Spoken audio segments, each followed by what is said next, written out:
ನಿಮ್ಮ ಹಳೆಯ ಒಡವೆನ ಅಧಿಕ ಬೆಲೆಗೆ ಮಾರಬೇಕೆ? ಅಟಿಕಾಗೆ ಕಾಲ್ ಮಾಡಿ 8880 ಅಟಿಕಾ ಗೋಲ್ಡ್ ಕಂಪನಿ. 30 ಜಿಲ್ಲೆ 30 ಸುದ್ದಿಗಳನ್ನು ಒಂದೊಂದಾಗೆ ನೋಡ್ತಾ ಹೋಗೋಣ. ಎಸ್ಐಆರ್ ಕಾರ್ಯದಲ್ಲಿ ನಿರತರಾಗಿದ್ದ ಬಿಎಲ್ಒ ನಟರಾಜ್ ಹೃದಯಾಘಾತದಿಂದ ಮೃತಪಟ್ಟಿರುವ ಘಟನೆ ಬೆಂಗಳೂರಿನ ದಕ್ಷಿಣ ನಗರ ಪಾಲಿಕೆ ವ್ಯಾಪ್ತಿಯಲ್ಲಿ ನಡೆದಿದೆ. ಕಳೆದ 3 ದಿನಗಳಿಂದ ಎಸ್ಐಆರ್ ಅರ್ಜಿ ಸ್ವೀಕಾರ ಮತ್ತು ನೋಂದಣಿ ಕಾರ್ಯದಲ್ಲಿ ನಿರಂತರವಾಗಿ ತೊಡಗಿಸಿಕೊಂಡಿದ್ದ ಅವರು ನಿನ್ನೆ ಮನೆಯಲ್ಲಿ ಇದ್ದಾಗ ಹೃದಯಾಘಾತಕ್ಕೊಳಗಾಗಿ ಸ್ಥಳದಲ್ಲೇ ಮೃತಪಟ್ಟಿದ್ದಾರೆ. ಈ ಘಟನೆ ಎಸ್ಐಆರ್ ಕಾರ್ಯನಿರ್ವಹಣೆಯಲ್ಲಿನ ಸಿಬ್ಬಂದಿಯ ಮೇಲಿನ ಒತ್ತಡದ ಬಗ್ಗೆ ಮತ್ತೆ ಹಲವಾರು ಪ್ರಶ್ನೆಗಳನ್ನು ಹುಟ್ಟುಹಾಕಿದೆ.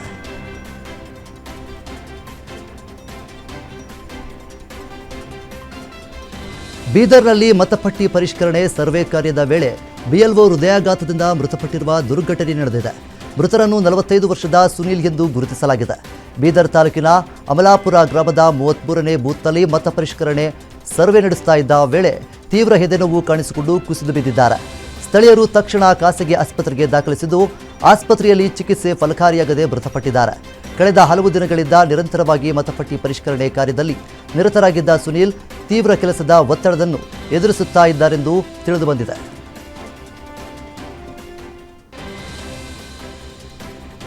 ದಾವಣಗೆರೆಯಲ್ಲಿ ಎಸ್ಐಆರ್ ಪ್ರಕ್ರಿಯೆ ಹಾದಿ ತಪ್ಪುತ್ತಿದೆ ಎಂದು ಆರೋಪಿಸಿ ಬಿಜೆಪಿ ನಾಯಕರು ಆಕ್ರೋಶ ವ್ಯಕ್ತಪಡಿಸಿದ್ದಾರೆ. ಬಿಜೆಪಿ ಮುಖಂಡರಾದ ಶ್ರೀನಿವಾಸ್ ದಾಸಕರಿಯಪ್ಪ ಹಾಗೂ ಯಶವಂತರಾವ್ ಜಾಧವ್ ಸುದ್ದಿಗೋಷ್ಠಿ ನಡೆಸಿ ಮಾತನಾಡಿದ್ದು, ಬಿಎಲ್ಒಗಳು ಹಾಗೂ ಕೆಲವು ಕಾಂಗ್ರೆಸ್ ಕಾರ್ಯಕರ್ತರು ಪ್ರಕ್ರಿಯೆಯನ್ನು ತಮ್ಮ ಇಚ್ಛೆಯಂತೆ ನಡೆಸುತ್ತಿದ್ದಾರೆ ಎಂದು ಆರೋಪಿಸಿದ್ದಾರೆ.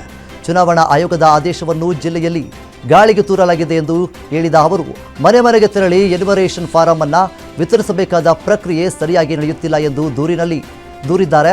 ದೇವಸ್ಥಾನ, ಅಂಗನವಾಡಿ ಹಾಗೂ ಮಿಲ್ಗಳಲ್ಲಿ ಎಸ್ಐಆರ್ ಕಾರ್ಯ ನಡೆಯುತ್ತಿದೆ ಎಂದು ಆರೋಪವೂ ಕೂಡ ಕೇಳಿಬಂದಿದೆ. ಜಿಲ್ಲಾಧಿಕಾರಿಗಳು ಪಕ್ಷಪಾತಿಯಾಗಿ ನಡೆದುಕೊಳ್ಳುತ್ತಿದ್ದಾರೆ ಎಂದು ಆರೋಪಿಸಿರುವ ಬಿಜೆಪಿ ನಾಯಕರು ತಕ್ಷಣ ಕ್ರಮ ಕೈಗೊಳ್ಳದಿದ್ದರೆ ಕಾನೂನು ಹೋರಾಟದ ಎಚ್ಚರಿಕೆಯನ್ನು ನೀಡಿದ್ದಾರೆ. ದಾವಣಗೆರೆಯಲ್ಲಿ ಎಸ್ಐಆರ್ ಪ್ರಕ್ರಿಯೆ ಹಳ್ಳ ಹಿಡಿದಿರುವ ಆರೋಪ ಕೇಳಿಬಂದಿದೆ. ಮನೆ ಮನೆಗಳಿಗೆ ತೆರಳಿ ನಡೆಸಬೇಕಿದ್ದ ಪ್ರಕ್ರಿಯೆಯನ್ನು ಬಿಎಲ್ಒಗಳು ಸರಿಯಾಗಿ ಅನುಸರಿಸುತ್ತಿಲ್ಲ ಎಂದು ಸಾರ್ವಜನಿಕರು ದೂರಿದ್ದಾರೆ. ದಾವಣಗೆರೆ ದಕ್ಷಿಣ ವಿಧಾನಸಭಾ ಕ್ಷೇತ್ರದ ಜಾಲಿನಗರ ಬೂತ್ ನಂಬರ್ 49ರಲ್ಲಿ ಅಂಗನವಾಡಿ ಕೇಂದ್ರ ಹಾಗೂ ದೇವಸ್ಥಾನಗಳಲ್ಲಿ ಕುಳಿತು ಎಸ್ಐಆರ್ ಕಾರ್ಯ ನಡೆಸುತ್ತಿರುವ ದೃಶ್ಯಗಳು ಸಾಮಾಜಿಕ ಜಾಲತಾಣದಲ್ಲಿ ವೈರಲ್ ಆಗಿವೆ. ಮನೆ ಮನೆಗೆ ತೆರಳದೆ ನಿಗದಿತ ಸ್ಥಳಗಳಿಗೆ ಜನರನ್ನು ಕರೆಸಿಕೊಂಡು ಫಾರಂ ವಿತರಿಸಲಾಗುತ್ತಿದೆ ಎಂದು ಆರೋಪಿಸಲಾಗಿದೆ. ಕೆಲವರು ಕಾಲಭೈರವ ದೇವಸ್ಥಾನಕ್ಕೆ ತೆರಳಿ ಫಾರಂ ಪಡೆದುಕೊಳ್ಳುತ್ತಿರುವ ಘಟನೆಗಳು ವರದಿಯಾಗಿದೆ. ಜಿಲ್ಲಾಡಳಿತ ತಕ್ಷಣ ಮನೆ ಮನೆಗೆ ತೆರಳಿ ಪ್ರಕ್ರಿಯೆ ನಡೆಸುವಂತೆ ಸೂಚಿಸಬೇಕೆಂದು ಸಾರ್ವಜನಿಕರು ಆಗ್ರಹಿಸಿದ್ದಾರೆ. ಶಿವಮೊಗ್ಗ ಜಿಲ್ಲೆಯ ಸಾಗರ ತಾಲೂಕಿನ ವಿಶ್ವವಿಖ್ಯಾತ ಜೋಗ ಜಲಪಾತ ತನ್ನ ಸಂಪೂರ್ಣ ವೈಭವದಲ್ಲಿ ಕಣ್ಮನ ಸೆಳೆಯುತ್ತಿದೆ. ಲಿಂಗನಮಕ್ಕಿ ಜಲಾಶಯದಲ್ಲಿ ನೀರಿನ ಮಟ್ಟ ನಿರಂತರವಾಗಿ ಏರಿಕೆಯಾಗುತ್ತಿರುವ ಹಿನ್ನೆಲೆಯಲ್ಲಿ ಶರಾವತಿ ನದಿಗೆ ಹೆಚ್ಚಿನ ನೀರು ಹರಿಬಿಡಲಾಗುತ್ತಿದ್ದು ಜೋಗ ಜಲಪಾತಕ್ಕೆ ಜೀವಕಳೆ ಬಂದಿದೆ. ರಾಜ, ರಾಣಿ, ರೋರರ್ ಹಾಗೂ ರಾಕೆಟ್ ಎಂಬ 4 ಕವಲುಗಳಿಂದ ಧುಮ್ಮಿಕ್ಕಿ ಹರಿಯುತ್ತಿರುವ ಜಲಧಾರೆಗಳು ಪ್ರವಾಸಿಗರನ್ನು ಆಕರ್ಷಿಸುತ್ತಿವೆ. ಮಲೆನಾಡು ಭಾಗದಲ್ಲಿ ನಿರಂತರ ಜಿಟಿಮಳೆಯ ಪರಿಣಾಮ ಜಲಪಾತದ ಸೌಂದರ್ಯ ಇಮ್ಮಡಿಕೊಂಡಿದೆ. ದೇಶ ವಿದೇಶಗಳ ಪ್ರವಾಸಿಗರು ಜೋಗ ಜಲಪಾತದ ಬೋರ್ಗರೆಯುವ ದೃಶ್ಯವನ್ನು ಕಣ್ತುಂಬಿಕೊಳ್ಳುತ್ತಿದ್ದಾರೆ. ಜಲಪಾತದ ಸೌಂದರ್ಯಕ್ಕೆ ಫಿದಾ ಆಗಿದ್ದಾರೆ.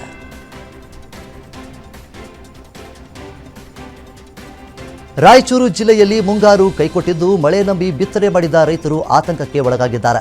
ಅಲ್ಪ ಸ್ವಲ್ಪ ಮಳೆಯನ್ನೇ ನಂಬಿ ಬಿತ್ತನೆ ಮಾಡಿದ ಬೆಳೆಗಳು ಇದೀಗ ನೀರಿಲ್ಲದೆ ಒಣಗುತ್ತಿವೆ. ಮಳೆಗಾಗಿ ರಾಯಚೂರು ತಾಲೂಕಿನ ಜಾಲಿಬೆಂಚಿ ಗ್ರಾಮಸ್ಥರು ದೇವರ ಮೊರೆ ಹೋಗಿದ್ದು 7 ದಿನಗಳ ಸಪ್ತಭಜನೆ ಆರಂಭಿಸಿದ್ದಾರೆ. ಸುಮಾರು 50 ಕಿಲೋಮೀಟರ್ ದೂರದ ತುಂಗಭದ್ರಾ ಮತ್ತು ಕೃಷ್ಣಾ ನದಿಗಳಿಂದ ನೀರು ತಂದು ಗ್ರಾಮದ ದೇವರುಗಳಿಗೆ ಜಲಾಭಿಷೇಕ ನೆರವೇರಿಸಿದ್ದಾರೆ. 6 ವರ್ಷಗಳ ಹಿಂದೆ ಬರಗಾಲದ ಸಂದರ್ಭದಲ್ಲೂ ಇದೇ ಆಚರಣೆ ಬಳಿಕ ಉತ್ತಮ ಮಳೆಯಾಗಿತ್ತು ಎಂಬ ನಂಬಿಕೆಯಿಂದ ಗ್ರಾಮಸ್ಥರು ಮತ್ತೆ ಈ ವಿಶೇಷ ಪ್ರಾರ್ಥನೆಯಲ್ಲಿ ತೊಡಗಿದ್ದಾರೆ.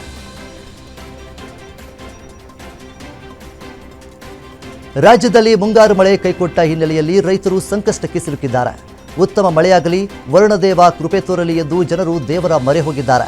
ಬಾಗಲಕೋಟೆ ಜಿಲ್ಲೆಯ ರಬಕವಿ ಬನಹಟ್ಟಿ ತಾಲೂಕಿನ ರಾಂಪುರ ಗ್ರಾಮದಲ್ಲಿ ಲಕ್ಕವ್ವ ದೇವಿಗೆ ಉಡಿ ತುಂಬಿ ವಿಶೇಷ ಪೂಜೆ ಸಲ್ಲಿಸಲಾಯಿತು. ಬಳಿಕ ಗ್ರಾಮದಲ್ಲಿ ಕತ್ತೆಗಳ ಓಟದ ಸ್ಪರ್ಧೆ ಆಯೋಜನೆ ಮಾಡಲಾಯಿತು. ಯುವಕರು ಕತ್ತೆಗಳ ಮೇಲೆ ಕುಳಿತು ಗ್ರಾಮ ಬೀದಿಗಳಲ್ಲಿ ಸ್ಪರ್ಧೆಯಲ್ಲಿ ಭಾಗವಹಿಸಿದರು. ಈ ವಿಶಿಷ್ಟ ಆಚರಣೆಗೆ ಗ್ರಾಮಸ್ಥರು, ರೈತರು, ಮಹಿಳೆಯರು ಹಾಗೂ ಯುವಕರು ಹೆಚ್ಚಿನ ಸಂಖ್ಯೆಯಲ್ಲಿ ಭಾಗವಹಿಸಿದ್ದಾರೆ. ಕಾರ್ಯಕ್ರಮದ ಅಂತ್ಯದಲ್ಲಿ ದೇವಸ್ಥಾನದಲ್ಲಿ ಮಂಗಳಾರತಿ ನೆರವೇರಿಸಲಾಯಿತು. ಮಳೆಯಾಗಲಿ ಎಂದು ಪ್ರಾರ್ಥನೆ ಮಾಡಿ ಗ್ರಾಮಸ್ಥರು ವಿಶೇಷ ಮೆರವಣಿಗೆಯನ್ನು ನಡೆಸಿದರು. ಹವಾಮಾನ ವೈಫಲ್ಯದಿಂದ ಉಂಟಾದ ಆತಂಕದ ನಡುವೆ ಈ ರೀತಿಯ ಆಚರಣೆ ಗಮನ ಸೆಳೆದಿದೆ.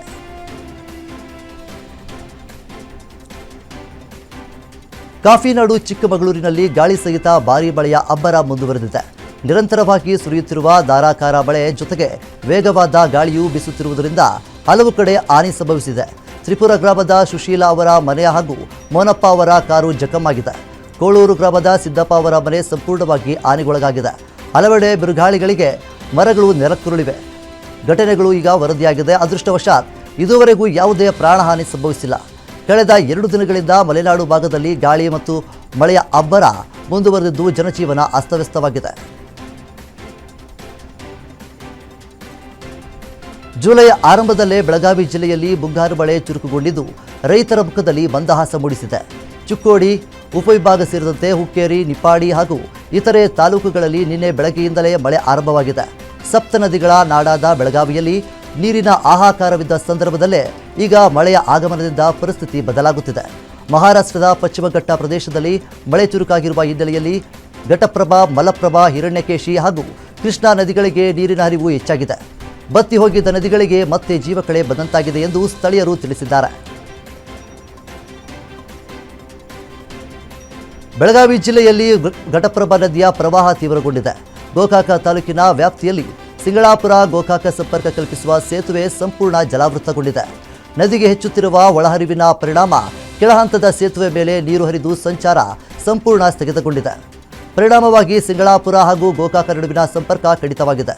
ಜಲಾವೃತಗೊಂಡ ಸೇತುವೆ ಮೇಲೆ ಸಂಚಾರ ಮಾಡದಂತೆ ತಾಲೂಕು ಆಡಳಿತ ಸಾರ್ವಜನಿಕರಿಗೆ ಮನವಿ ಮಾಡಿದೆ.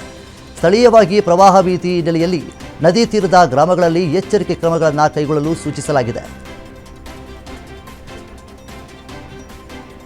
ಶಿವಮೊಗ್ಗ ಜಿಲ್ಲೆಯಲ್ಲಿ ಅಲ್ಪ ಮಳೆಯಾದರೂ ತುಂಗ ಜಲಾಶಯ ಸಂಪೂರ್ಣ ಭರ್ತಿಯಾಗಿದೆ. ಮಲೆನಾಡು ಭಾಗದಲ್ಲಿ ನಿರಂತರ ಜಿಟಿಜಿಟಿ ಮಳೆಯ ಪರಿಣಾಮ ತುಂಗ ಜಲಾಶಯಕ್ಕೆ 19,100 ಕ್ಯೂಸೆಕ್ ಒಳಹರಿವು ದಾಖಲಾಗುತ್ತಿದೆ. ಇದರಿಂದ 10 ಗೇಟ್ಗಳ ಮೂಲಕ 17,200 ಕ್ಯೂಸೆಕ್ ನೀರನ್ನು ತುಂಗ ನದಿಗೆ ಬಿಡುಗಡೆ ಮಾಡಲಾಗುತ್ತಿದೆ ಎಂದು ಅಧಿಕಾರಿಗಳು ತಿಳಿಸಿದ್ದಾರೆ. ಗಾಜನೂರು ಬಳಿ ಇರುವ 588.24 ಮೀಟರ್ ಎತ್ತರ ಹಾಗೂ 3.24 ಟಿಎಂಸಿ ಸಾಮರ್ಥ್ಯದ ಜಲಾಶಯದಿಂದ ನೀರು ಹೊರಬಿಡಲಾಗುತ್ತಿದೆ. ತೀರ್ಥಹಳ್ಳಿ ಹಾಗೂ ಶೃಂಗೇರಿ ಭಾಗದಲ್ಲಿ ಮುಂದುವರಿದ ಮಳೆಯ ಕಾರಣ ನೀರಿನ ಒಳಹರಿವು ಹೆಚ್ಚಾಗಿದೆ. ಅಧಿಕಾರಿಗಳು ಒಳಹರಿವಿನಷ್ಟೇ ಪ್ರಮಾಣದ ನೀರನ್ನು ನದಿಗೆ ಬಿಡುಗಡೆ ಮಾಡುತ್ತಿದ್ದಾರೆ.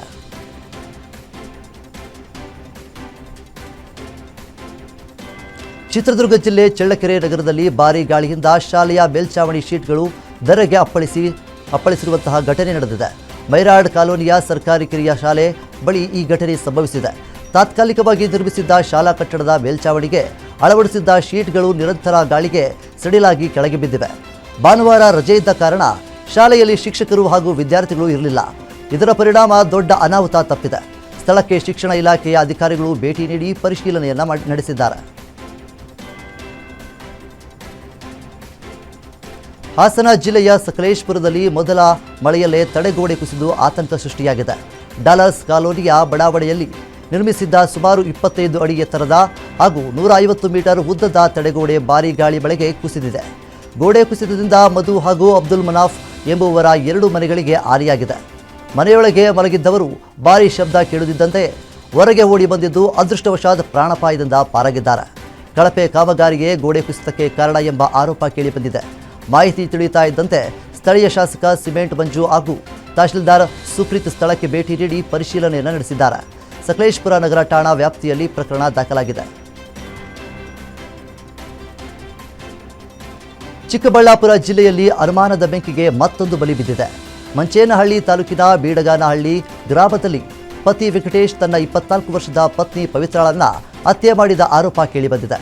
ಪತ್ನಿಯ ಶೀಲದ ಬಗ್ಗೆ ಅನುಮಾನ ಹೊಂದಿದ್ದ ವೆಂಕಟೇಶ್ ಮಾತಿನ ಚಕಮಕಿ ಬಳಿಕ ಕೃತ್ಯ ಎಸಗಿದ್ದಾನೆ ಎನ್ನಲಾಗಿದೆ. ಘಟನೆ ತಿಳಿಯುತ್ತಾ ಇದ್ದಂತೆ ಮಂಚೇನಹಳ್ಳಿ ಪೊಲೀಸರು ಸ್ಥಳಕ್ಕೆ ಭೇಟಿ ನೀಡಿ ಪರಿಶೀಲನೆಯನ್ನು ನಡೆಸಿದ್ದಾರೆ. ಮೃತದೇಹವನ್ನು ಮರಣೋತ್ತರ ಪರೀಕ್ಷೆಗೆ ರವಾನಿಸಲಾಗಿದ್ದು ಆರೋಪಿ ವಿರುದ್ಧ ಕೊಲೆ ಪ್ರಕರಣ ದಾಖಲಾಗಿದೆ. ಪ್ರಕರಣದ ಕುರಿತು ಪೊಲೀಸರು ತನಿಖೆ ಮುಂದುವರಿಸಿದ್ದಾರೆ. ವಿಜಯಪುರ ನಗರದಲ್ಲಿ ಯುವಕನೊಬ್ಬನ ಭೀಕರ ಕೊಲೆ ನಡೆದ ಘಟನೆ ಬೆಳಕಿಗೆ ಬಂದಿದೆ. 36 ವರ್ಷದ ಉಮರಸಾಬ್ ಪಟೇಲ್ ಮೃತ ಯುವಕನಾಗಿದ್ದಾರೆ. ನಗರದ ಚಪ್ಪರ್ಬಂದ್ ಗಲ್ಲಿಯಲ್ಲಿ ಈ ಘಟನೆ ನಡೆದಿದೆ ಎಂದು ತಿಳಿದುಬಂದಿದೆ. ರಾತ್ರಿಯ ವೇಳೆ ಗೆಳೆಯರೊಂದಿಗೆ ಪಾರ್ಟಿ ಮಾಡುತ್ತಿದ್ದ ವೇಳೆ ಪರಸ್ಪರ ಜಗಳ ಉಂಟಾಗಿ ರಾಡ್ ಹಾಗೂ ಸ್ಕ್ರೂ ಬಳಸಿ ತಲೆಗೆ ಹಲ್ಲೆ ನಡೆಸಿ ಕೊಲೆ ಮಾಡಲಾಗಿದೆ ಎಂಬ ಶಂಕೆ ವ್ಯಕ್ತವಾಗಿದೆ. ಜಗಳದ ವೇಳೆ ಉಮರ್ ಸಾಬ್ ಮೇಲೆ ಸಹಚರರು ದಾಳಿ ನಡೆಸಿದ್ದಾರೆ ಎಂದು ಪೊಲೀಸರು ಶಂಕಿಸಿದ್ದಾರೆ. ಸ್ಥಳಕ್ಕೆ ಗೋಲ್ ಗುಂಬಜ್ ಪೊಲೀಸರು ಭೇಟಿ ನೀಡಿ ಪರಿಶೀಲನೆಯನ್ನು ನಡೆಸಿದ್ದಾರೆ. ಪ್ರಕರಣವನ್ನು ಗಂಭೀರವಾಗಿ ಪರಿಗಣಿಸಿ ತನಿಖೆ ಮುಂದುವರೆಸಿದ್ದಾರೆ. ಆನೇಕಲ್ ತಾಲೂಕಿನ ಹೊಸೂರು ಸಮೀಪದ ಬಾಗಲೂರು ಬಳಿ ಟಾಟಾ ಎಸ್ ವಾಹನವನ್ನು ಅಡ್ಡಗಟ್ಟಿ ದರೋಡೆ ಯತ್ನ ನಡೆದಿದ್ದು ಚಾಲಕನ ಮೇಲೆ ಮಾರಕ ಅಸ್ತ್ರಗಳಿಂದ ಹಲ್ಲೆ ನಡೆಸಿದ ವರದಿಯಾಗಿದೆ. ಘಟನೆಯಲ್ಲಿ ಚೇಳೂರು ಮೂಲದ 32 ವರ್ಷದ ಕೇಶವ ಮೃತಪಟ್ಟಿದ್ದಾರೆ.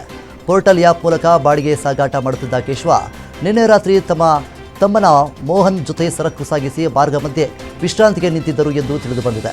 ಈ ವೇಳೆ ಸ್ವಿಫ್ಟ್ ಕಾರಿನಲ್ಲಿ ಬಂದ 4 ಆರೋಪಿಗಳು ದಾಳಿ ನಡೆಸಿ ಹಣಕ್ಕೆ ಬೇಡಿಕೆ ಇಟ್ಟಿದ್ದಾರೆ. ಹಣ ಇಲ್ಲವೆಂದು ಹೇಳಿದರೂ ಹಲ್ಲೆ ಮುಂದುವರೆಸಿದ್ದಾರೆ. ತಮ್ಮ ಮೋಹನ್ ತಪ್ಪಿಸಿಕೊಂಡು ಓಡಿದರೆ ಕೇಶವ ತಲೆಗೆ ಗಂಭೀರ ಹಲ್ಲೆಯಾಗಿದ್ದು ಸ್ಥಳದಲ್ಲೇ ಕುಸಿದಿದ್ದಾರೆ. ಬಳಿಕ ಆಸ್ಪತ್ರೆಗೆ ಸಾಗಿಸುವ ಮಾರ್ಗದಲ್ಲೇ ಮೃತಪಟ್ಟಿದ್ದಾರೆ. ಬಾಗಲೂರು ಪೊಲೀಸರು ಪ್ರಕರಣ ದಾಖಲಿಸಿಕೊಂಡು ತನಿಖೆಯನ್ನು ಮುಂದುವರೆಸಿದ್ದಾರೆ. ಬೆಂಗಳೂರು ಆರ್ಟಿ ನಗರ ವ್ಯಾಪ್ತಿಯಲ್ಲಿ ಮಹಿಳೆಯೊಬ್ಬರು ನೇಣು ಬಿಗಿದುಕೊಂಡು ಆತ್ಮಹತ್ಯೆ ಮಾಡಿಕೊಂಡಿರುವ ಘಟನೆ ವರದಿಯಾಗಿದೆ. ಮೃತರನ್ನು 37 ವರ್ಷದ ಮೌಮಿತಾ ಬೋಸ್ ಎಂದು ಗುರುತಿಸಲಾಗಿದೆ. ಮೂಲತಃ ಪಶ್ಚಿಮ ಬಂಗಾಳದವರಾದ ಮೌಮಿತಾ ಬೆಂಗಳೂರಿನಲ್ಲಿ ಈವೆಂಟ್ ಮ್ಯಾನೇಜ್ಮೆಂಟ್ ಸಂಸ್ಥೆಯಲ್ಲಿ ಕೆಲಸ ಮಾಡುತ್ತಿದ್ದು ಕಳೆದ 10 ವರ್ಷಗಳಿಂದ ಅಮ್ಜದ್ ಪಾಷಾ ಎಂಬ ವ್ಯಕ್ತಿಯೊಂದಿಗೆ ಲಿವ್ ಇನ್ ಸಂಬಂಧದಲ್ಲಿ ವಾಸವಾಗಿದ್ದರು. ಮನೆಯಲ್ಲಿ ಯಾರೂ ಇಲ್ಲದ ವೇಳೆ ಎಂದು ವಿಡಿಯೋ ರೆಕಾರ್ಡ್ ಮಾಡಿ ಆತ್ಮಹತ್ಯೆ ಮಾಡಿಕೊಂಡಿದ್ದಾರೆ ಎಂಬ ಮಾಹಿತಿ ಲಭ್ಯವಾಗಿದೆ. ಬೆಳಗಾವಿ ಜಿಲ್ಲೆಯಲ್ಲಿ ಕಾಲುದಾರಿ ವಿವಾದ ರಕ್ತಪಾತಕ್ಕೆ ಕಾರಣವಾಗಿದೆ. ಖಾನಾಪುರ ತಾಲೂಕಿನ ವನಕಲ್ ಗ್ರಾಮದಲ್ಲಿ ಜಮೀನಿನಲ್ಲಿ ಕೆಲಸ ಮಾಡುತ್ತಿದ್ದ ಶೋಭಾ ಎಂಬುವವರ ಮೇಲೆ ವ್ಯಕ್ತಿಯೊಬ್ಬ ಕೊಯ್ತಾದಿಂದ ಮಾರಣಾಂತಿಕ ಹಲ್ಲೆ ನಡೆಸಿದ ಘಟನೆ ನಡೆದಿದೆ. ಆರೋಪಿ ವಾಸುದೇವ ಪಟೇಲ್ ಕಾಲುದಾರಿ ವಿಚಾರವಾಗಿ ದೀರ್ಘಕಾಲದಿಂದ ಗಲಾಟೆ ಮಾಡುತ್ತಿದ್ದನೆಂದು ಸ್ಥಳೀಯರು ತಿಳಿಸಿದ್ದಾರೆ. ಜಮೀನಿನಲ್ಲಿ ಏಕಾಏಕಿ ದಾಳಿ ನಡೆಸಿದ ಆತ ಅವಾಚ್ಯ ಪದಗಳಿಂದ ನಿಂದನೆ ಮಾಡುವ ಮೂಲಕ ಮಾರಣಾಂತಿಕ ಹಲ್ಲೆ ನಡೆಸಿದ್ದಾನೆ. ಗಲಾಟೆ ಬಿಡಿಸಲು ಬಂದ ಜಾನಕಿ ಎಂಬುವರ ಮೇಲೂ ಹಲ್ಲೆ ನಡೆದಿದೆ ಎನ್ನಲಾಗಿದೆ. ಗಾಯಾಳುವನ್ನು ತಕ್ಷಣ ಜಿಲ್ಲಾಸ್ಪತ್ರೆಗೆ ದಾಖಲಿಸಲಾಗಿದೆ. ಖಾನಾಪುರ ಪೊಲೀಸ್ ಠಾಣೆಯಲ್ಲಿ ಪ್ರಕರಣ ದಾಖಲಾಗಿದ್ದು ಪೊಲೀಸರು ಆರೋಪಿ ವಾಸುದೇವನನ್ನು ವಶಕ್ಕೆ ಪಡೆದು ತನಿಖೆ ನಡೆಸುತ್ತಿದ್ದಾರೆ. ಮಂಡ್ಯ ಜಿಲ್ಲೆಯಲ್ಲಿ ಪ್ರವಾಸಿಗರ ಟೆಂಪೋ ಟ್ರಾವೆಲರ್ ಮೇಲೆ ವಿದ್ಯುತ್ ಕಂಬ ಮುರಿದು ಬಿದ್ದ ಘಟನೆ ನಡೆದಿದೆ. ಶ್ರೀರಂಗಪಟ್ಟಣ ಪೊಲೀಸ್ ಕ್ವಾರ್ಟರ್ಸ್ ಬಳಿ ಈ ಘಟನೆ ಸಂಭವಿಸಿದ್ದು ಕೂದಲೆಳೆ ಅಂತರದಲ್ಲಿ ಭಾರೀ ದುರಂತ ತಪ್ಪಿದೆ. ಭಾರೀ ಗಾಳಿ ಬೀಸಿದ ಪರಿಣಾಮ ತೆಂಗಿನ ಮರ ವಿದ್ಯುತ್ ತಂತಿಗೆ ಬಿದ್ದು ಕಂಬ ಮುರಿದು ರಸ್ತೆಯಲ್ಲಿ ಸಾಗುತ್ತಿದ್ದ ಟೆಂಪೋ ಟ್ರಾವೆಲರ್ ಮೇಲೆ ಬಿದ್ದಿದೆ ಎಂದು ತಿಳಿದುಬಂದಿದೆ. ಆದರೆ ವಿದ್ಯುತ್ ತಂತಿ ವಾಹನಕ್ಕೆ ತಗಲದ ಕಾರಣ ಪ್ರವಾಸಿಗರು ಪ್ರಾಣಾಪಾಯದಿಂದ ಪಾರಾಗಿದ್ದಾರೆ. ಘಟನೆಯಲ್ಲಿ ಯಾವುದೇ ಗಾಯಾಳುಗಳು ವರದಿಯಾಗಿಲ್ಲ. ಸ್ಥಳಕ್ಕೆ ಅಧಿಕಾರಿಗಳು ಭೇಟಿ ನೀಡಿ ಪರಿಶೀಲನೆಯನ್ನು ನಡೆಸಿದ್ದಾರೆ. ಶ್ರೀರಂಗಪಟ್ಟಣ ಟೌನ್ ಪೊಲೀಸ್ ಠಾಣಾ ವ್ಯಾಪ್ತಿಯಲ್ಲಿ ಪ್ರಕರಣ ದಾಖಲಾಗಿದೆ. ಯಾದಗಿರಿಯಲ್ಲಿ ಬೆಳಗ್ಗೆ ವಾಕಿಂಗ್ಗೆ ತೆರಳಿದ್ದ ಮಹಿಳೆ ಮೇಲೆ ಹೋರಿ ಏಕಾಏಕಿ ದಾಳಿ ನಡೆಸಿದ ಘಟನೆ ನಡೆದಿದೆ. ಮಹಾಲಕ್ಷ್ಮಿ ಬಡಾವಣೆಯ 65 ವರ್ಷದ ಇಂದ್ರಮ್ಮ ವಾಕಿಂಗ್ ಮಾಡುತ್ತಿದ್ದ ವೇಳೆ ಹೋರಿ ಮೈ ಮೇಲೆ ಬಂದು ಹಿರಿದಿದೆ ಎಂದು ತಿಳಿದುಬಂದಿದೆ. ದಾಳಿಯಿಂದ ಮಹಿಳೆಯ ಕಾಲು ಮುರಿದಿರುವ ಸಾಧ್ಯತೆ ವ್ಯಕ್ತವಾಗಿದೆ. ಈ ಘಟನೆ ಸಿಸಿಟಿವಿ ಕ್ಯಾಮೆರಾದಲ್ಲಿ ಸೆರೆಯಾಗಿದ್ದು ದೃಶ್ಯಗಳು ಭಯಾನಕವಾಗಿದೆ. ಗಾಯಾಳು ಇಂದ್ರಮ್ಮರನ್ನ ತಕ್ಷಣ ಸ್ಥಳೀಯ ಖಾಸಗಿ ಆಸ್ಪತ್ರೆಗೆ ದಾಖಲಿಸಿ ಚಿಕಿತ್ಸೆ ನೀಡಲಾಗುತ್ತಿದೆ. ಹೋರಿ ದಾಳಿಯ ಘಟನೆಯ ಬಳಿಕ ಸ್ಥಳೀಯರು ಆತಂಕಗೊಂಡಿದ್ದು ಬೆಳಗಿನ ವಾಕಿಂಗ್ಗೆ ಹೋಗಲು ಜನರು ಭಯಪಡುವಂತಹ ಪರಿಸ್ಥಿತಿ ನಿರ್ಮಾಣವಾಗಿದೆ. ದಾವಣಗೆರೆ ಜಿಲ್ಲೆಯ ಹರಿಹರದಲ್ಲಿ ಬಂಧನಕ್ಕೊಳಗಾಗಿರುವ ಶಂಕಿತ ಉಗ್ರ ಸುಹೇಲ್ ಪ್ರಕರಣದ ತನಿಖೆ ಮತ್ತಷ್ಟು ಚುರುಕುಗೊಂಡಿದೆ. ಸುಹೇಲ್ನ ಮೊಬೈಲ್ ಅನ್ನು ಎಫ್ಎಸ್ಎಲ್ಗೆ ರವಾನಿಸಿರುವ ಪೊಲೀಸರು ವರದಿಗಾಗಿ ಕಾಯುತ್ತಿದ್ದಾರೆ. ವರದಿ ಬಂದ ಬಳಿಕ ಆರೋಪಿಯನ್ನು ಮತ್ತೆ ಪೊಲೀಸ್ ಕಸ್ಟಡಿಗೆ ಪಡೆದು ಹೆಚ್ಚಿನ ವಿಚಾರಣೆ ನಡೆಸಲು ಸಿದ್ಧತೆ ನಡೆದಿದೆ. ಸದ್ಯ ಸುಹೇಲ್ ನ್ಯಾಯಾಂಗ ಬಂಧನದಲ್ಲಿದ್ದಾರೆ. ದಾವಣಗೆರೆ ಜಿಲ್ಲಾ ಪೊಲೀಸರು ಈಗಾಗಲೇ ಆರೋಪಿಯನ್ನು ವಿಚಾರಣೆ ನಡೆಸಿದ್ದು ರಾಷ್ಟ್ರೀಯ ತನಿಖಾ ಸಂಸ್ಥೆಗಳ ಅಧಿಕಾರಿಗಳು ಮಾಹಿತಿ ಕಲೆ ಹಾಕಿದ್ದಾರೆ. ಉತ್ತರ ಪ್ರದೇಶದ ಪೊಲೀಸ್ ಅಧಿಕಾರಿಗಳು ಭೇಟಿ ನೀಡಿ ವಿಚಾರಣೆ ನಡೆಸಿದ್ದಾರೆ. ಸಾಮಾಜಿಕ ಜಾಲತಾಣಗಳ ಮೂಲಕ ಪಾಕಿಸ್ತಾನ ಮೂಲದ ಉಗ್ರರೊಂದಿಗೆ ಸಂಪರ್ಕ ಹೊಂದಿದ್ದ ಆರೋಪದ ಕುರಿತು ಎಫ್ಎಸ್ಎಲ್ ವರದಿಯ ಬಳಿಕ ಇನ್ನಷ್ಟು ಮಾಹಿತಿ ದೊರೆಯಲಿದೆ ಎಂದು ದಾವಣಗೆರೆ ಎಸ್ಪಿ ಶೇಖರ್ ಎಚ್ಟಿ ತಿಳಿಸಿದ್ದಾರೆ. ನೆಲಮಂಗಲದಲ್ಲಿ ಸೈಟ್ ವಂಚನೆ ಕೇಸ್ ಬಯಲಾಗಿದೆ. 48 ಲಕ್ಷ ಮೌಲ್ಯದ ಸೈಟ್ ಅನ್ನು ಅರ್ಧ ಬೆಲೆಗೆ ಕೊಡ್ತೀನಿ ಅಂತ ಹೇಳಿ ಜನರಿಂದ ಲಕ್ಷಾಂತರ ರೂಪಾಯಿ ಪಡೆದು ಮೋಸ ಮಾಡಿದ ಆರೋಪ ಕೇಳಿಬಂದಿದೆ. ಒಂದೇ ಸೈಟ್ ತೋರಿಸಿ 4 ರಿಂದ 5 ಜನರಿಗೆ ಮಾರಾಟದ ಟೋಪಿ ಹಾಕಲಾಗಿದೆ. ಭಾಗ್ಯವತಿ, ಜಯಶ್ರೀ, ಲತಮ್ಮ, ಗಾಯತ್ರಿ, ಈಶ್ವರಯ್ಯ ಸೇರಿದಂತೆ ಹಲವರು ಹಣ ಕಳೆದುಕೊಂಡಿದ್ದಾರೆ. ಒಟ್ಟು 42 ಲಕ್ಷಕ್ಕೂ ಹೆಚ್ಚು ಹಣ ವಸೂಲಿ ಮಾಡಲಾಗಿದೆ ಅನ್ನೋ ಆರೋಪ ಕೇಳಿಬಂದಿದೆ. ಬಾಗಲಗುಂಟೆ ಠಾಣೆಯಲ್ಲಿ ಸುಮಾ ಅವರ ವಿರುದ್ಧ ಪ್ರಕರಣ ದಾಖಲಾಗಿದೆ. ಸೈಟ್ ಕೊಡದೆ ಅಡವು ಹಿಂತಿರುಗಿಸಿಲ್ಲ. ಪೊಲೀಸರು ಆರೋಪಿ ಪತ್ತೆಗೆ ಈಗಾಗಲೇ ಶೋಧ ಕಾರ್ಯವನ್ನು ನಡೆಸುತ್ತಿದ್ದಾರೆ. ಬೆಂಗಳೂರು ಗ್ರಾಮಾಂತರ ಜಿಲ್ಲಾಡಳಿತ ಭವನದ ಮುಂಭಾಗದಲ್ಲಿ ಸಂವಿಧಾನ ಶಿಲ್ಪಿ ಡಾಕ್ಟರ್ ಬಿಆರ್ ಅಂಬೇಡ್ಕರ್ ಅವರ 14 ಅಡಿ ಎತ್ತರದ ಕಂಚಿನ ಪ್ರತಿಮೆಯನ್ನು ಲೋಕಾರ್ಪಣೆ ಮಾಡಲಾಯಿತು. ಎಐಸಿಸಿ ಅಧ್ಯಕ್ಷ ಮಲ್ಲಿಕಾರ್ಜುನ ಖರ್ಗೆ ಹಾಗೂ ಮುಖ್ಯಮಂತ್ರಿ ಡಿಕೆ ಶಿವಕುಮಾರ್ ಅಮೃತ ಹಸ್ತದಿಂದ ಪ್ರತಿಮೆ ಅನಾವರಣಗೊಂಡಿತು. ಸಚಿವ ಕೆಎಚ್ ಮುನಿಯಪ್ಪ ನೇತೃತ್ವದಲ್ಲಿ ನಡೆದ ಕಾರ್ಯಕ್ರಮದಲ್ಲಿ ಸಂಸದ ಡಾಕ್ಟರ್ ಕೆ ಸುಧಾಕರ್, ಸಚಿವ ಕೆಜೆ ಜಾರ್ಜ್, ಶಾಸಕ ಶರತ್ ಬಚ್ಚೇಗೌಡ, ಶಾಸಕ ಶ್ರೀನಿವಾಸ್ ಸೇರಿದಂತೆ ಹಲವು ಗಣ್ಯರು ಭಾಗವಹಿಸಿದರು. ಸುಮಾರು 1,35 ಲಕ್ಷ ರೂಪಾಯಿ ವೆಚ್ಚದಲ್ಲಿ ನಿರ್ಮಾಣಗೊಂಡ ಪ್ರತಿಮೆಯನ್ನ ಲೋಕಾರ್ಪಣೆಗೊಳಿಸಲಾಯಿತು. ಜಿಲ್ಲೆಯ 107 ಗ್ರಾಮ ಪಂಚಾಯಿತಿಗಳಿಂದ ಅಂಬೇಡ್ಕರ್ ಭಾವಚಿತ್ರದ ಪಲ್ಲಕ್ಕಿಗಳು ಆಗಮಿಸಿ ಕಾರ್ಯಕ್ರಮಕ್ಕೆ ವಿಶೇಷ ಮೆರುಗು ತಂದವು. ವಿವಿಧ ಕಲಾ ತಂಡಗಳ ಪ್ರದರ್ಶನ, ಸಾರ್ವಜನಿಕರ ಭಾಗವಹಿಸುವಿಕೆಯಿಂದ ಕಾರ್ಯಕ್ರಮ ವಿಜೃಂಭಣೆಯಿಂದ ನಡೆಯಿತು.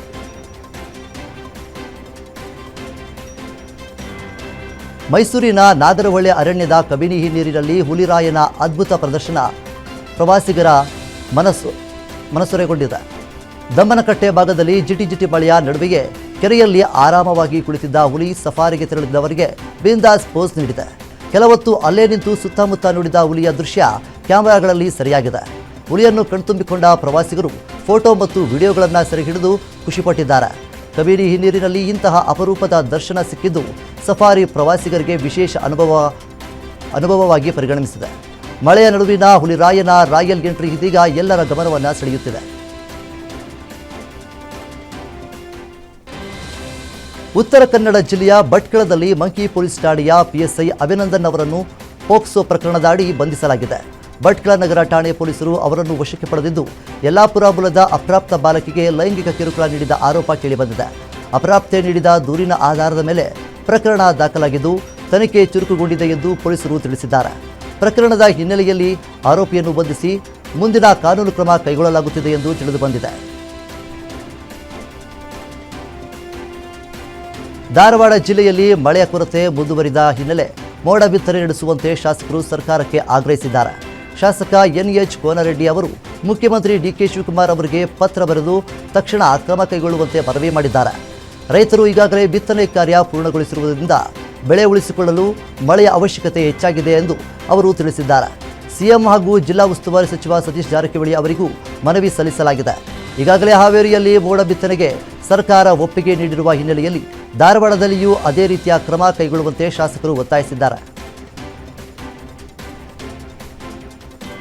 ಕಲಬುರಗಿಯ ಜಿಲ್ಲೆಯಲ್ಲಿ ಸೇವೆಯಿಂದ ನಿವೃತ್ತರಾದ ಶಿಕ್ಷಕರಿಗೆ ವಿದ್ಯಾರ್ಥಿಗಳು ಭಾವುಕರಾಗಿ ವಿದಾಯ ಹೇಳಿದ್ದಾರೆ. ಕಮಲಾಪುರ ತಾಲೂಕಿನ ಬೆಳಕೋಟ ಗ್ರಾಮದ ಸರ್ಕಾರಿ ಕಿರಿಯ ಪ್ರಾಥಮಿಕ ಶಾಲೆಯಲ್ಲಿ ಕಳೆದ 20 ವರ್ಷಗಳಿಂದ ಸೇವೆ ಸಲ್ಲಿಸಿದ್ದ ಶಿಕ್ಷಕ ಬಕ್ಕಾರೆಡ್ಡಿ ನಿನ್ನೆ ನಿವೃತ್ತರಾಗಿದ್ದಾರೆ. ಅವರ ನಿವೃತ್ತಿ ಹಿನ್ನೆಲೆಯಲ್ಲಿ ಶಾಲೆಯಲ್ಲಿ ವಿಶೇಷ ಬೀಳ್ಕೊಡುಗೆ ಸಮಾರಂಭ ಆಯೋಜಿಸಲಾಗಿತ್ತು. ವಿದ್ಯಾರ್ಥಿಗಳು ಶಿಕ್ಷಕರನ್ನು ರಥದಲ್ಲಿ ಗ್ರಾಮದಾದ್ಯಂತ ಮೆರವಣಿಗೆ ಮಾಡಿ ಗೌರವವನ್ನು ಸಲ್ಲಿಸಿದ್ದಾರೆ. ಬಳಿಕ ಆತ್ಮೀಯವಾಗಿ ವಿದಾಯ ಹೇಳುವ ವೇಳೆ ಶಾಲಾ ಮಕ್ಕಳು ಕಣ್ಣೀರು ಹಾಕಿದ್ದು ಭಾವುಕ ಕ್ಷಣಗಳಿಗೆ ಸಾಕ್ಷಿಯಾಯಿತು. ಶಿಕ್ಷಕರು ಸಹ ಭಾಷಣದ ವೇಳೆ ಭಾವುಕರಾಗಿ ಕಣ್ಣೀರಿಟ್ಟಿದ್ದಾರೆ. ವಿದ್ಯಾರ್ಥಿಗಳು ಹಾಗೂ ಗ್ರಾಮಸ್ಥರು ಅಚ್ಚುಮೆಚ್ಚಿನ ಶಿಕ್ಷಕರಾಗಿದ್ದ ಬಕ್ಕಾರೆಡ್ಡಿ ಅವರ ಸೇವೆಯನ್ನ ಎಲ್ಲರೂ ಸ್ಮರಿಸಿದ್ದಾರೆ.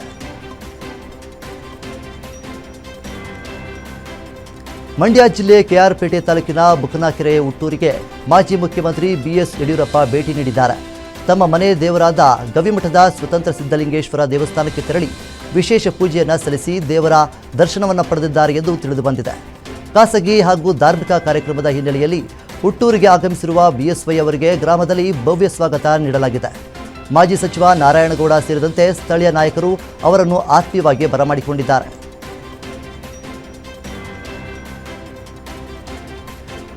ಬೆಂಗಳೂರಿನಲ್ಲಿ ಆಪರೇಷನ್ ಫುಟ್ಪಾತ್ ಕಾರ್ಯಾಚರಣೆ ಮುಂದುವರೆದಿದ್ದು, ಬೀದಿ ಬದಿ ವ್ಯಾಪಾರಿಗಳಿಗೆ ಆತಂಕ ಹೆಚ್ಚಾಗಿದೆ. 5ನೇ ದಿನವೂ ನಗರದಲ್ಲಿ ಫುಟ್ಪಾತ್ ತೆರವು ಕಾರ್ಯಾಚರಣೆ ನಡೆಯುತ್ತಿದೆ ಎಂದು ತಿಳಿದುಬಂದಿದೆ. ಸದಾ ಜನಸಂದಣಿಯಿಂದ ಕಂಗೊಳಿಸ್ತಾ ಇದ್ದ ಮಲ್ಲೇಶ್ವರಂನ ಸಂಪಿಗೆ ರಸ್ತೆ ಇದೀಗ ಖಾಲಿಯಾಗಿದ್ದು ಬಣಗುಡುಗುತ್ತಿರುವ ದೃಶ್ಯ ಕಂಡುಬಂದಿದೆ. ಲಕ್ಷಾಂತರ ಜನರ ಶಾಪಿಂಗ್ ಹಾಟ್ಸ್ಪಾಟ್ ಆಗಿದ್ದ ಈ ಪ್ರದೇಶದಲ್ಲಿ ವ್ಯಾಪಾರಿಗಳ ತೆರವು ಬಳಿಕ ಜನಸಂಚಾರ ಕಡಿಮೆಯಾಗಿದೆ. ಫುಟ್ಪಾತ್ ವ್ಯಾಪಾರದಿಂದ ಪಾದಚಾರಿಗಳಿಗೆ ತೊಂದರೆ ಉಂಟಾಗುತ್ತಿದೆ ಎಂಬ ಹಿನ್ನೆಲೆಯಲ್ಲಿ ಜಿಬಿಎ ಅಧಿಕಾರಿಗಳು ತೆರವು ಕಾರ್ಯ ಕೈಗೊಂಡಿದ್ದಾರೆ. ಈಗ ಫುಟ್ಪಾತ್ ಖಾಲಿಯಾಗಿರುವುದರಿಂದ ವ್ಯಾಪಾರಿಗಳು ಸಂಕಷ್ಟಕ್ಕೆ ಒಳಗಾಗಿದ್ದಾರೆ.